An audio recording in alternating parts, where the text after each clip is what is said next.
നടനും അവതാരകനുമായ രാജേഷ് കേശവ് ഗുരുതരാവസ്ഥയിൽ. ഇയാൾ ഇപ്പോൾ കൊച്ചിയിലെ സ്വകാര്യ ആശുപത്രിയിൽ ചികിത്സയിലാണ്.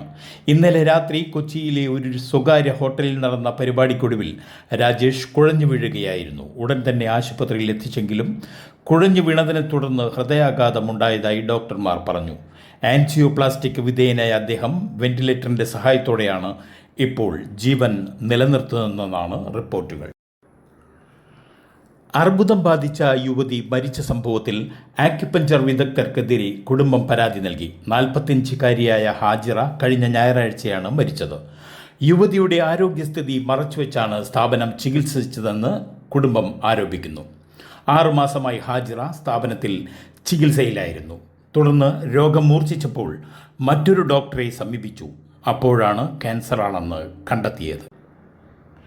2 ദിവസത്തെ ഔദ്യോഗിക സന്ദർശനത്തിനായി പ്രധാനമന്ത്രി നരേന്ദ്രമോദി ജപ്പാനിലെത്തി. 15ാമത് ഇന്ത്യൻ ജപ്പാൻ വാർഷിക ഉച്ചകോടിയിൽ പങ്കെടുക്കുന്നതിനും ജപ്പാൻ പ്രധാനമന്ത്രി ഷിഗേരു ഇഷിബയെ കാണുന്നതിനുമാണ് പ്രധാനമന്ത്രിയുടെ ജപ്പാൻ സന്ദർശനം. 7 വർഷത്തിന് ശേഷമാണ് പ്രധാനമന്ത്രി നരേന്ദ്രമോദി ഇന്ത്യ ജപ്പാൻ വാർഷിക ഉച്ചകോടിയിൽ പങ്കെടുക്കുന്നത്. 71ാമത് നെഹ്റു ട്രോഫി വള്ളംകളി നാളെ. ആലപ്പുഴ പുന്നമടക്കായലിൽ നാളെ നടക്കാനിരിക്കുന്ന വള്ളംകളിക്കായുള്ള ട്രാക്കുകൾ വേർതിരിക്കുന്നതുൾപ്പെടെയുള്ള പ്രവർത്തനങ്ങൾ പൂർത്തിയായിട്ടുണ്ട്. നാളെ രാവിലെ 11 മണിക്കാണ് വള്ളംകളി ആരംഭിക്കുക. 2 മണിക്ക് മുഖ്യമന്ത്രി പിണറായി വിജയൻ പരിപാടി ഉദ്ഘാടനം ചെയ്യും. ലോകത്തിലെ ഏറ്റവും ശക്തനായ വ്യക്തിയെപ്പോലെയാണ് US ഇന്ത്യക്കെതിരെ പെരുമാറുന്നതെന്ന് US സാമ്പത്തിക വിദഗ്ധൻ റിച്ചാർഡ് വുൾഫ്. ഇന്ത്യ ഇപ്പോൾ ഐക്യരാഷ്ട്രസഭയുടെ അഭിപ്രായത്തിൽ ഭൂമിയിലെ ഏറ്റവും വലിയ രാജ്യമാണ്. ഇന്ത്യ എന്തു ചെയ്യണമെന്ന് US പറയുന്നത് ആനയെ എലി മുഷ്ടിച്ചുരുട്ടി ഇടിക്കുന്നത് പോലെയാണെന്ന് അദ്ദേഹം പരിഹസിച്ചു.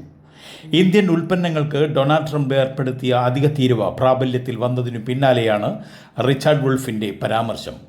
US ഇന്ത്യയുമായുള്ള ബന്ധം വിച്ഛേദിച്ചാൽ ഇന്ത്യ തങ്ങളുടെ കയറ്റുമതി നടത്താൻ മറ്റ് രാജ്യങ്ങളെ കണ്ടെത്തുകയും ഈ നീക്കം ബ്രിക്സ് രാജ്യങ്ങളെ ശക്തിപ്പെടുത്തുകയും ചെയ്യുമെന്ന് റിച്ചാർഡ് വുൾഫ് പറഞ്ഞു.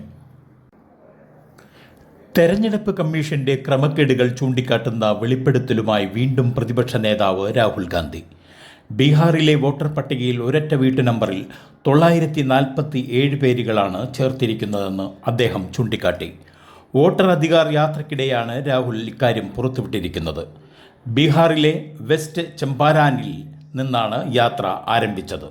ഇന്ന് കർണാടക മുഖ്യമന്ത്രി സിദ്ധരാമയ്യ പങ്കെടുക്കും. ഡി രാജ, ആനി രാജ എന്നിവർ യാത്രയിൽ പങ്കെടുക്കുന്നുണ്ട്.